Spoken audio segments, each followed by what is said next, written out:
All aboard! Welcome to the Storytime Train.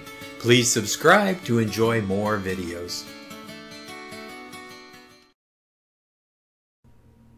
Alexander and the Terrible, Horrible, No Good, Very Bad Day by Judith Forst. Illustrated by Ray Cruz.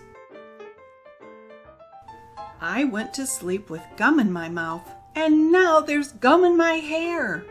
And when I got out of bed this morning, I tripped on the skateboard, and by mistake I dropped my sweater in the sink while the water was running. And I could tell it was going to be a terrible, horrible, no good, very bad day. At breakfast, Anthony found a Corvette Stingray car kit in his breakfast cereal box, and Nick found a Junior Undercover Agent code ring in his breakfast cereal box. But in my breakfast cereal box, all I found was breakfast cereal. I think I'll move to Australia. In the carpool, Mrs. Gibson let Becky have a seat by the window. Audrey and Elliot got seats by the window too. I said I was being scrunched. I said I was being smushed. I said, if I don't get a seat by the window, I'm going to be car sick. No one even answered. I could tell it was going to be a terrible, horrible, no good, very bad day. At school, Mrs. Dickens liked Paul's picture of the sailboat better than my picture of the invisible castle. At singing time, she said I sang too loud.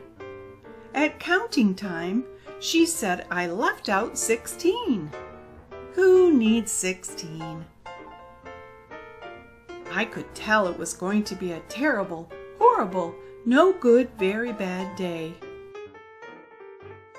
I could tell because Paul said I wasn't his best friend anymore. He said that Philip Parker was his best friend, and that Albert Moyo was his next best friend, and that I was only his third best friend. I hope you sit on a tack, I said to Paul. I hope the next time you get a double-decker strawberry ice cream cone, the ice cream part falls off the cone part and lands in Australia. There were 2 cupcakes in Philip Parker's lunch, and Albert got a Hershey bar with almonds, and Paul's mother gave him a piece of jelly roll that had little coconut sprinkles on the top. Guess whose mother forgot to put in dessert? It was a terrible, horrible, no good, very bad day. That's what it was, because after school my mom took us all to the dentist, and Dr. Fields found a cavity just in me. Come back next week and I'll fix it, said Dr. Fields. Next week, I said, I'm going to Australia. On the way downstairs, the elevator door closed on my foot, and while we were waiting for my mom to go get the car, Anthony made me fall where it was muddy. And then, when I started crying because of the mud, Nick said I was a crybaby. And while I was punching Nick for saying crybaby, my mom came back with a car and scolded me for being muddy and fighting. I am having a terrible, horrible, no good, very bad day, I told everybody. No one even answered. So then we went to the shoe store to buy some sneakers. Anthony chose white ones with blue stripes. Nick chose red ones with white stripes. I chose blue ones with red stripes. But then the shoe man said, we're all sold out.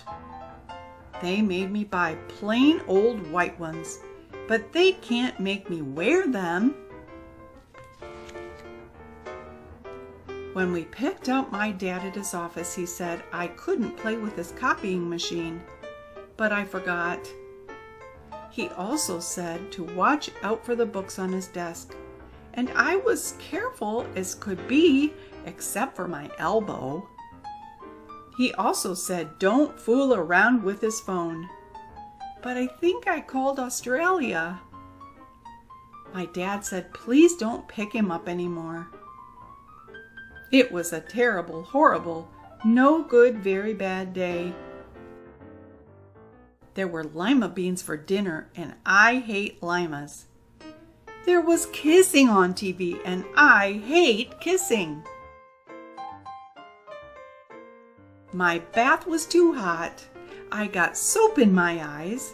My marble went down the drain, and I had to wear my railroad train pajamas. I hate my railroad train pajamas. When I went to bed, Nick took back the pillow he said I could keep, and the Mickey Mouse nightlight burned out, and I bit my tongue. The cat wants to sleep with Anthony, not me. It has been a terrible, horrible, no good, very bad day. My mom says some days are like that, even in Australia. The end.